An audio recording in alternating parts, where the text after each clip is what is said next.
What's up, fam? This your boy Cut to the Chase TV. Be sure to hit that like and subscribe button. Be sure to share this video. I got some news for you Negroes today. New details have emerged into the death of rapper Rich Homie Quan after an incident report was released and revealed shocking new information about his death that got everybody looking suspicious. Everybody was already divided about his death. Half of the people said it was accidental, it was due to a bad pill, and then you got the other half of the people saying it was a setup, it was intentional, it was a paid hit coming from Young Thug camp. Now I'm gonna tell you guys how I feel about it. I won't go as far as to say it was murder, but I will say this. Everybody around Rich Homie Quan acted very stupidly that night. I feel like they made mistakes, they didn't use common sense, and I also feel like if they used better judgment, Rich Homie Quan could possibly still be living today. I would go as far as that. And now everybody was paying attention to the girlfriend. Everybody was scrutinizing her. Everybody said she's suspicious. She's prime suspect. They listened to the 911 call. They said it didn't make sense. She was too calm. She wasn't distraught. She didn't have no sense of urgency. She called his dad before she even called the paramedics. Even I pointed that out. I said I listened to the 911 call. I won't go as far as say she's suspicious, but she did make some crucial mistakes. If your boyfriend is on the couch and you feel like he needs some help, why the hell is you calling the father? Damn the father. The number one person you should be calling is the paramedics. Get him help first. Get him to the hospital and then you call the dad. See, that's our problem. We don't know how to act in a sense of emergency. Soon as we need help, we start calling family members. We try to get granny on the phone. We start calling aunties, third cousins, and they're going to tell you the same thing. Get help. So take heed to that cautionary tale. If you know somebody in distress, you know somebody that needs help, damn the family members. Get them help first, and then you notify the family. That's all I'm saying. And we all heard the story. We all heard what she said on the 911 call. Rich Homie Quan was downstairs on the couch watching TV. She went to bed. She woke up in the middle of the night. She checked on him. He was asleep. She went back to bed. She got up in the morning to take her children to school. She seen him laying on the couch. She threw some cover over him, gave him a pillow, and took her kids to school. Came back home, went to sleep, woke up about 11, checked on Rich Homie Quan. He was foaming at the mouth. His body was cold and he was no longer breathing. And that's when she called his father. Didn't even call the paramedics first. And then she called the paramedics after her father told her to do so. That's what happened. And everybody scrutinized her. Everybody said she acted like a damn fool. Where was the common sense at? We get you under distress. We get you might not have dealt with this type of situation before. But if you know he needed help, you say his body was cold, you acted very stupidly that night. That's what everybody is saying. And some people went as far to say she's suspect number one. That proves murder. That proves malice. That proves she didn't want him to be alive. That's what a lot of people were saying. I'm not going that far because I'm not going to put that on her. We don't know how to react to those type of situations until we put in those type of situations. That's all I'm saying. It's easy to sit on the internet. It's easy to point the finger. It's easy to dissect everything. It's easy to break it down because we hindsight 50-50. We hindsight looking. Oh, it could have been this way. She should have did this. Shoulda, coulda, woulda.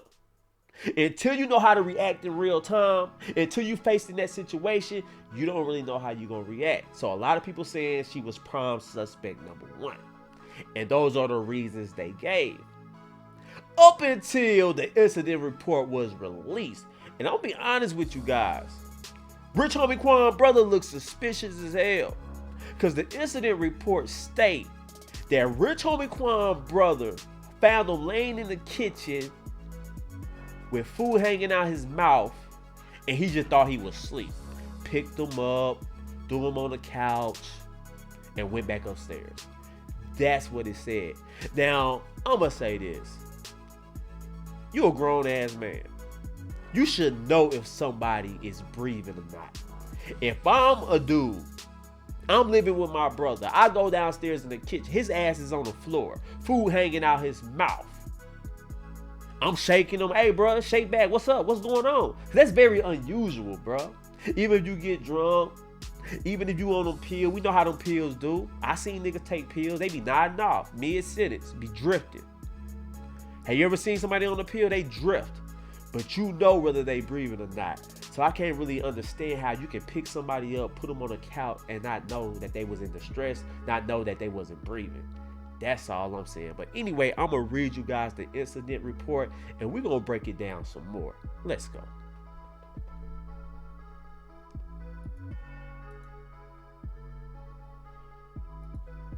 All right. Boom. This is what it says. According to the incident report, Quan, whose real name is DeQuantes Lamar, was initially found on the floor in the kitchen of his home on September 5th around 3 a.m. by his brother, Andre Mumford. Mumford believed Lamar had fallen asleep. However, he found it to be very unusual because Lamar had food in his mouth. Subsequently, Mumford lifted Lamar and put him on the sofa. Now let's stop right there. You find your brother laying on the kitchen floor, food hanging out his mouth. You say to yourself, this is unusual, and you don't decide to check on your brother? You don't decide to be nosy? See, I'm the type of dude, if I see you in an unusual position, if I see your ass laying on the kitchen with food hanging out your mouth, that's sign 101 that you need help. That ain't just no sleep. What you thought he fell asleep mid-food, just was eating, and he just fell asleep on the floor with food still in his mouth? That should have let you know that he's in serious trouble and he needs some help. If a nigga ain't chewing his food and he just passed out with food hanging out his mouth, you gotta do further research. Shake him, check on him, see what's going on. I done been in that position before. I got a brother that drinks heavily. Pass out all the time. And when I wake up in the middle of the night, if he's passed out, I'm shaking him every time. Hey bro, you good? And he's like, yeah, I'm good. I was like, all right, just making sure because you was in a unusual situation. You passed out on the bathroom floor, so I'm checking on you. I always did that. So I think his brother should have did that as well. Don't just pick him up, throw him on the sofa, and assume he's fine. You know the difference between somebody being asleep and somebody being dead. Let's not play stupid. We all seen what it looked like. But let's continue.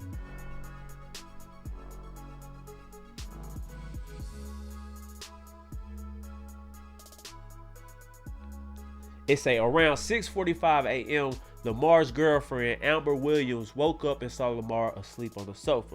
When she came back from dropping the kids off at school, she saw that he was still sleeping, the report reads. She then proceeded to the bedroom and fell asleep. Around 11 a.m., Williams rewoke and observed Lamar's body to be cold and subsequently called 911. A responding officer noted that Lamar did not appear to be alert, conscious, or breathing. Ultimately, Lamar was transferred to Grady Hospital and pronounced deceased. Now, that's the part where everybody is kind of giving their opinion, everybody's speculating, and everybody is at odds. People are saying it's a bad pill, it could be accidental, but his kinfolks kind of acted stupidly, so we're going to blame them anyway. Everybody's taking blame in this whole situation. That's what people are saying. Even if people feel like it was accidental, it was due to a bad pill, they still feel like his family deserves some blame. You had a brother, seen him laying on the kitchen floor, food hanging out his mouth, didn't see if he was breathing, picked him up, threw him on the sofa. It's possible that you had a dead body in your arms and you just laid him on the sofa. And then they mad at his girlfriend saying, you come downstairs, you check on him, and you just don't cover over him and take your kids to school. Now I'm gonna say this. We don't know the full story. That could be a common occurrence with rich homie Quan. He fall asleep on the couch. She get up and take her kids to school. He still sleeps. She just don't cover over him. I wake him up when I get back from dropping my kids off. That's pretty possible. So that's understandable if she always does that. He always pass out. You don't really know. So I'm not just going to hold her accountable for that. But the brother, I got to hold him accountable, man. That's all I'm saying. But anyway, let's continue reading because they said an autopsy was conducted and his cause of death is still pending. Let's continue reading. According to 11 Alive, an autopsy was completed on the rapper's body on Friday, September 6th. However, the results won't be released until further tests are completed. Additionally, the Atlanta Police Department incident report notes the incident as a death, no crime. However, the Fulton County Medical Examiner's report asserts that the rapper cause of death remains pending, while Lamar manner of death is still pending investigation. Now you hear that? Police think that it was no crime involved. So for everybody speculating that there was foul play, he was poisoned, his brother set him up, his girl set him up, the police don't think so. They noted that everything on the scene was normal. No foul play, show no signs of criminal activity whatsoever. They believe it was accidental, and they believe it was natural. That's all I'm saying. Now the internet is gonna go with their own way. The internet gonna do their own investigation. They're gonna come up with their own theories. Because you also got people saying Young Thug is behind it. You got people saying that Young Thug sent this hit while he's in prison fighting a RICO charge. He wanted Rich Homie Quan up out of here. I'm not saying that. To me, that don't make much sense. But I see people trying to rationalize it every day. Oh, Young Thug sold his soul. Young Thug will do anything for the money. Rich Homie Quan didn't pass away until his name started being mentioned in the RICO. Young Thug paid to get him out of here. That bad pill was given to him intentionally. That's what everybody is saying. And they's harping on Young Thug's character as to the reason why they think Young Thug would do that. Now, we do know Young Thug has a lot of death around him. He lost a lot of people. He lost homies. He lost his baby mama at a bowling alley incident. And now Rich Homie Quan has passed away. And many people saying they could be sacrifices. Or many people are saying Young Thug is trying to silence Rich Homie Quan. And let's be clear. Rich Homie Quan was accused of snitching because it was an audio recording of him talking about his dad barbershop. He was talking about why him and Young Thug ain't rocking with each other. That Young Thug was trying to put a hit out on him. And there is audio recording of Rich Homie Quan talking about that. And many people saying, man, that was dry snitching. Rich Homie Quan, if he get on that stand, if he testify, that might put the end of Young Thug. So I'm just going to be fair. There was rumors like 11 months before Rich Homie Quan passed away that he was the biggest snitch in Atlanta. Let's not forget about that. And that's why people saying y'all are so fake. Y'all showing him fake love. When he was still here, y'all wasn't really rocking with him. He was forgotten. He doing shows in little bitty clubs. Y'all wasn't showing him that type of love when he was living. And that's true. But it's typical anyway. We all know when you're living, we kind of forget about you. We kind of play you in the background. We on to the bigger and next rapper. But the minute you pass away, that's when we give you your props. That's when your album go #1. That's when you get 200,000 new Instagram followers. And I don't even understand that. If somebody passed away, why do we follow them on IG? Do we not realize they can't post no more? They management can post, but they won't be posting. So I never understood why when somebody passed away, they get 300,000 new Instagram followers in 24 hours. That makes no sense. That's all I'm saying. But anyway, guys, those are my thoughts about this whole situation. But I want to know how you guys feel about it. Do you think his brother is suspicious? Or do you think it's possible he just thought Rich Homie Quan was asleep? Let me know in the comment section. Share this video. I love you guys. Peace.